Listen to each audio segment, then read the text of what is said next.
السلام علیکم ورحمۃ اللہ وبرکاتہ۔ ناظرین، اگر آپ نے ایسا نہیں کیا تو دیکھا ضرور ہوگا، اور دیکھنے کے بعد اس طرح کرنے کا کئی مردوں اور عورتوں کو خیال بھی آیا ہوگا یا شوق ابھرا ہو کہ ہم کو بھی ایسے ٹرائی کرنا چاہیے۔ میں جس بارے میں بات کر رہی ہوں اس کو کہتے ہیں کلیوس سیکس، اور عام زبان میں بریسٹ سیکس کہہ سکتے ہیں، جس میں مرد عورت کے بریسٹ کے درمیان نفس کو رکھ کر بوبس کو دبا کر اس میں نفس رگڑتا ہے۔ اس ان نیچرل سیکس کے بارے میں آج میں بات کروں گی کہ کیا اس کے نقصانات ہیں اور کیا فوائد ہیں، اور اسلامی تعلیمات کو مد نظر رکھ کر اس میں کچھ روشنی ڈالیں گے۔ تو آئیے چلتے ہیں بوب سیکس کی معلومات کی طرف۔ سب سے پہلے کلیئر کر دوں کہ اس ویڈیو میں صرف معلومات فراہم کی جا رہی ہے، کوئی ایسا کرتا ہے یا نہیں کرتا یہ اس کی پسند اور ناپسند پر منحصر ہے۔ لوگ ایسا کرتے ہیں، اس کو شاید پسند بھی کرتے ہوں، یہ کسی کا بھی ذاتی فعل ہوگا۔ میں رائے نہیں دے رہی بلکہ صرف اور صرف معلومات فراہم کر رہی ہوں۔ معلومات کی طرف چلتے ہیں۔ کلیوس سیکس کیا ہوتا ہے؟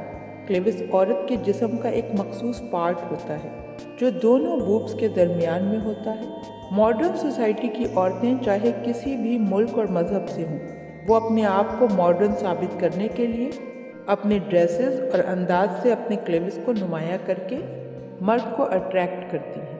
عورت اپنے بریسٹ کے درمیان والی لکیر یعنی کہ کلیوس کو بے پردہ کر کے مردوں کے سامنے آتی ہیں۔ ایسے ہی اکثر اچھے باڈی والے مرد بھی اپنی ٹی شرٹ سے اپنے کلیوس کو نمایاں کرتے ہیں، کیونکہ یہ اٹریکشن دونوں میں ہوتی ہے۔ جیسے مرد عورت کی کلیوس دیکھ کر ایروٹک ہوتے ہیں، ایسے ہی عورتیں مرد کی کلیوس کو دیکھ کر اٹریکٹ ہوتی ہیں۔ اسلامی نظریے سے دیکھا جائے تو عورت مرد کا لباس ہے اور مرد عورت کا۔ ان کو حکم ہے کہ تم اپنی عورتوں میں جیسے چاہو داخل کرو، کسی بھی پوزیشن میں داخل کرو، لیکن مقام پیدائش میں یعنی وجائنا میں۔ یہ واحد قدرتی تحفہ ہے جو کہ انسان کو قدرت کی جانب سے ملا ہے، جس سے وہ اولاد بھی پیدا کر سکتا ہے اور اپنی فرسٹریشن بھی نکال سکتا ہے۔ عورت کی چھاتی اگرچہ مرد کو انتہائی خوبصورت لگتی ہے، عورت بھی ان سے اراؤزز کرتی ہیں۔ عورتوں کو بوبس کی ٹچ سے گرمی اور مزہ ملتا ہے، لیکن ان کو چھونا، دبانا، چوسنا ہی کافی ہے، نہ کہ اس میں نفس کو رگڑنا، کیونکہ یہ جگہ پاک ہے، آپ کے بچوں کا رزق ہے، اس جگہ کو بالکل ناپاک نہ کریں۔ اسلام کے اکارڈنگ تو یہی سمجھ میں آتا ہے، اس میں گناہ اور ثواب کا کوئی چکر نہیں، صرف اس میں اتنی طہارت اور پاکیزگی ہے جس کو سمجھنا مسلمان کے لیے ضروری ہے، لیکن پھر بھی لوگ نہیں سمجھتے، اس کام کو فینٹیسی بنا رکھا ہے اور پاگل پن میں مبتلا ہے، اور وہ اس پاگل پن کو ضرور پورا کرتے ہیں یا تو کرنا چاہتے ہیں۔ کلیوس سیکس کئی عورتوں اور مردوں کے درمیان یہ ایک فینٹیسی ہوتی ہے کہ دونوں بوبس کے درمیان میں سیکس کرنا اور کروانا پسند کرتے ہیں۔ بہت سے مردوں کو کلیوس پہ نفس رگڑنا پسند ہوتا ہے، یا وہ زبان یا کوئی ٹوائے اس جگہ پر رب کرتے ہیں جس سے ان کو سیٹسفیکشن ملتی ہے۔ اس سے اس کو ویگوفیلا فینٹیسی کہا جاتا ہے۔ اس فینٹیسی کا مطلب ہے آپ کو بریسٹ پر ڈسچارج کرنا یا وہاں پر ہی سیکس کرنا مزہ دیتا ہے۔ بہت سے مرد تھائس کے درمیان یا کولہوں کے درمیان بھی ایسا کرتے ہیں، جو کہ ان کے اپنے فینٹیسی پر منحصر کرتا ہے۔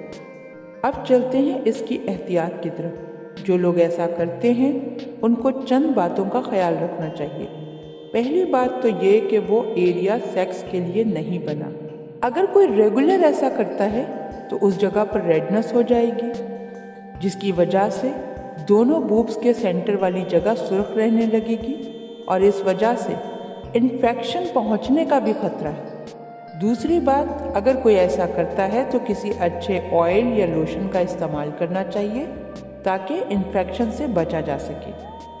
اگر آپ کی ٹائمنگ کم ہے تو اس سے آپ کا ڈسچارج اس جگہ پر ہو جائے گا، اور منی کا اس جگہ پر گرنا کوئی اچھی بات نہیں ہے، کیونکہ اگر آپ کا دودھ پینے والا بچہ ہے یا آپ خود بوبس کو منہ میں لیتے ہیں تو ایسے سیکس کرنا بہتر نہیں ہے۔ بہتر یہ ہے کہ اگر آپ نے ایسا کرنا ہے تو آپ کانڈم کا استعمال لازمی کریں۔ اور آخر میں یہی ایڈوائز دوں گی کہ سیکس کرنے کی مزیدار جگہ وجائنا ہے،